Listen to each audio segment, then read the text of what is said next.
Բարի օր, շնորհակալ եմ նախ հրավերի համար, մասնակցելու այս քննարկմանը, որ կարծում եմ իրապես օգտաշատ պիտի լինի, իսկ ինչ վերաբերում է ձեր հարցին, թրիփ այդ ուղին, կամ եթե իրերը իրապես իրենց անունով կոչենք, իրական անունով նույն այդ Զանգեզուրի միջանցք կոչված երևույթը, Իրանը, շահերի բախումը և այն անվտանգային մթնոլորտը, որը կարող է ձևավորվել թրիփի, այսպես կոչված կյանքի կոչելու դեպքում և ինչ ազդեցություն կարող է ունենալ Իրանի համար և Իրանը ինչպես է արձագանքում դրան։ Մենք պիտի երկու կտրվածքով, երկու հարթության վրա դիտարկենք խնդիրը, առաջինը դա պետական պաշտոնականն է, բնականաբար դիվանագիտական լեքսիկոնով, դիվանագիտական նրբությունները հաշվի առնելով և հայտարարություններ, որոնք խոսում են այն մասին, որ այո Հայաստանի Հանրապետությունը մեզ վստահեցրել է, որ հաշվի է առնելու Իրանի բոլոր շահերը, Իրանի դիտարկումները, Իրանի վերապահումները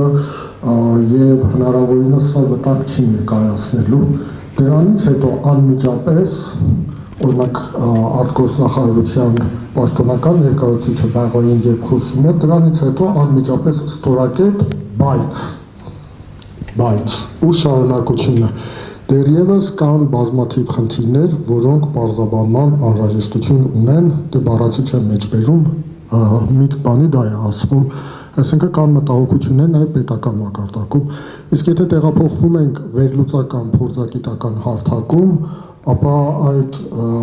վերապահումների, մտահոգությունների մասին խոսվում է շատ բացահայտ, առանց փակագծերի, առանց տողատակերի։ Խնդիրը դա է, որ եթե կյանքի է կոչվում թրիփը նախ միայն տնտեսական, այսպես կոչված նախագիծ չէ, այն ինչ որ փորձում են Հայաստանի Հանրապետության իշխանությունները ներկայացնել գործող իշխանությունը որպես տնտեսական նախագիծ, որպես կապուղիների ապաշրջափակում, որպես մի այսպես կոչված ճանապարհ կամ նախագիծ, որը տարածաշրջանի եւ մասնավորապես Հայաստանի համար ստեղծելու է նոր հորիզոններ, նոր հնարավորություններ տնտեսական առումով, տրանսպորտիկ, լոգեստիկ առումով եւ։ Իրականում դա չէ։ Իրանցի փորձագետներից շատերը, եթե հետևեք, խոսում են այն մասին, որ սա չի կարող տնտեսական շահ ունենալ։ Նախ Իրանի համար, բնականաբար իրենց թեման Իրանն է, հետո նաև ողջ տարածաշրջանի համար։ Տնտեսական շահը երկրորդական է։ Գլխավոր խնդիրը, որը փորձում են լուծել Միացյալ Նահանգները եւ Արևմուտքը այս ուղով, դա անվտանգային մթնոլորտի փոփոխությունն է, աշխարհաքաղաքական քարտեզի փոփոխությունը այս տարածաշրջանում, ուժերի հավասարակշռության, ուժերի հարաբերակցության փոփոխությունն է տարածաշրջանում, եւ սա Իրանի համար հղի է առաջին հերթին անվտանգային լրջագույն մարտահրավերներով, որովհետև Իրանի համար անընդունելի երևույթ է իր անմիջական սահմաններին արևմտյան ուժերի ներկայությունը, Միացյալ Նահանգներ,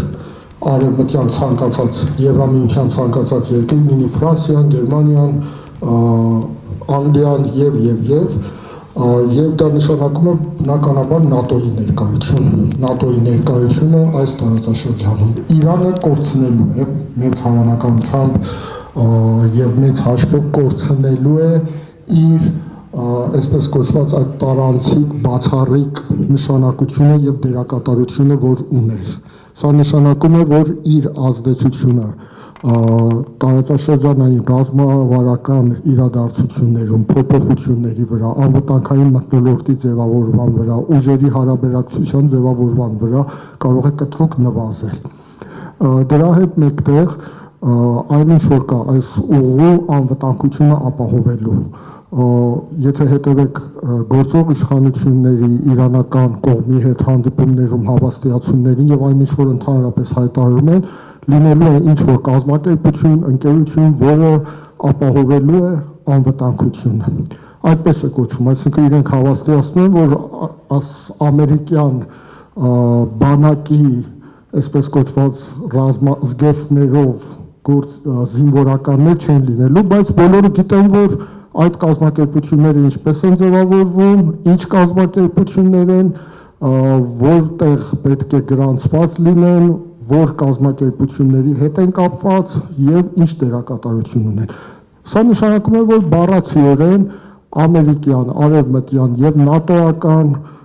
ներկայություն Իրանի անմիջական սահմանին հյուսիս-արևելյան, ընդ որում այն սահմանի վրա, որտեղ Իրանը սկսյալ 1991 թվականից, ասինքն անկախության վերականգնումից հետո այս բոլոր հանրապետությունների հետ ունեցել է գրեթե զրոական խնդիր։ Զրոական խնդիր է ունեցել, այդտեղ լուրջ գլխացավանք է լինելու։ Մի կարևոր խնդիր էլ, որ իրենք անընդհատ անդրադառնում են, դա է, որ սա չի սահմանափակվելու արևմտյան ներկայությամբ, բնականաբար թիկունքում ուղղակի կամ անուղղակի ականատես են լինելու նաև Իսրայելի ներկայությանը Հայաստանի Հանրապետության տարածքում։ Երկարատևում դա ևս կանխագուշակում են իրենք, որ նման երևույթի կարող ենք հանդիպել։ Սրանք լուրջ անվտանգային խնդիրներ են Իրանի համար։ Անվտանգային մթնոլորտը, որը ձևավորվում է Հարավային Կովկասում եւ տարածվում է Իրանի հյուսիս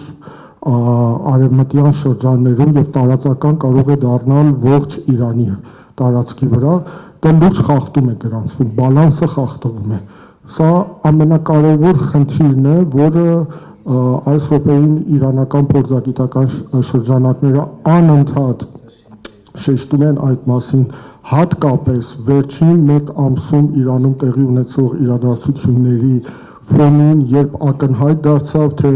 այս իրադարձություններում ինչպիսին էր ներգրավվածությունը Միացյալ Նահանգների, Իսրայելի եւ ինչպիսին էր նաեւ անջատողական զինյալ շարժումների ներկայությունը այս ամենում։ Սա կարևոր խնդիրներն են, որոնք Իրանը այսօր կանգնած է դրանց դեմ հանդիպան, լուրջ մարտահրավեր է եւ պետք է փորձի լուծում գտնել։ Իրենք էլ նշում են, որ պետք է փորձենք լուծում գտնել այս խնդիրների համար։ Շնորհակալություն, տեսեք, դուք նշեցիք, որ վերլուծական շրջանակները շատ լավ հասկանում են ռիսկերը եւ բնականաբար խոսում են ռիսկերի մասին։ Կարծում եմ նաեւ վերլուծական շրջանակները որոշակի առաջարկներ են ներկայացնում այս իրավիճակից դուրս գալու համար։ Այլ ինչպիսի լուծում, մոտավոր լուծումներ են տեսնում իրենք այս իրավիճակը հաղթահարելու առումով։ Լուծումները, որ գոյություն ունեն, եթե տեսականորեն մոտենանք խնդրին, Իրանը կամ դառնալու է հակազդողը, այսինքն հակազդել այս ամբողջ գործընթացներին, որ տեղի է ունենում, կամ նախաձեռնող կողմ։ Այս երկու տրամաբանության մեջ պիտի գտնել լուծումները։ Այնինչ որ նշում են, եթե Իրանը փորձում է դառնալ հակազդողը, իր հնարավորությունները խիստ սահմանափակվելու են։ Գործողությունների հնարավորությունը խիստ սահմանափակվելու է։ Եվ այդ հակազդող տարբեր սցենարներ, եթե մշակենք, օրինակ Ռուսաստանի հետ համատեղ մարտավարական, այսպես մոտեցում ցուցաբերել տարածաշրջանի հետ կապված որոշակի դաշին փորձել հակազդել կամ ուղղակի գործողություններ ձեռնարկել, սրանք կտրուկ սահմանափակելու են հաջողության հնարավորությունը իմ կարծիքով խիստ սահմանափակ է լինելու, ազդեցությունը նույնպես խիստ սահմանափակ է լինելու, բայց կա նաև նախաձեռնողական տարբերակը գործընկեր պետությունների հետ փորձել ստեղծել տարածաշրջանային բազմաֆորմատ, այսպես հարթակներ համագործակցության, սկսած տնտեսականից, լոգեստիկից նույնպես եւ նաեւ անվտանգային հյուսիս-հարավ առանցքի ակտիվացումը, վերջի գործարկումը, Ռաշտ Աստարա երկաթգիծը կա, դրա գործարկումը, վերջնականապես գործարկումը, Ռուսաստանի հետ զուգահեռաբար այլ նախագծեր իրականացնելը, 3 գումարած 3 ֆորմատը հնարավորինս ակտիվացնելը, սրանք այն այսպես ձևաչափերն են, որոնց մասին խոսում են Իրանի փորձագիտական շրջանակները եւ դրանց ընդհանուր տրամաբանությունը դա է, այս միջոցով մենք կարող ենք արտատարածաշրջանային ուժերի հեգեմոնիայի այսպես տիրակալ բանը այս տարածաշրջանում հնարավորինս չեզոքացնենք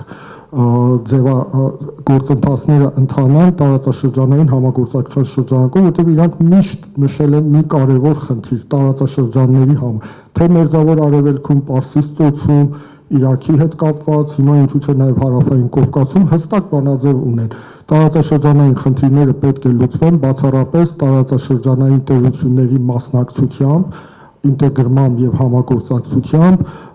եւ հնարավորինս նվազագույնի, եթե ոչ բացառվի արտատարածաշրջանային ուժերի ազդեցությունը։ Շնորհակալ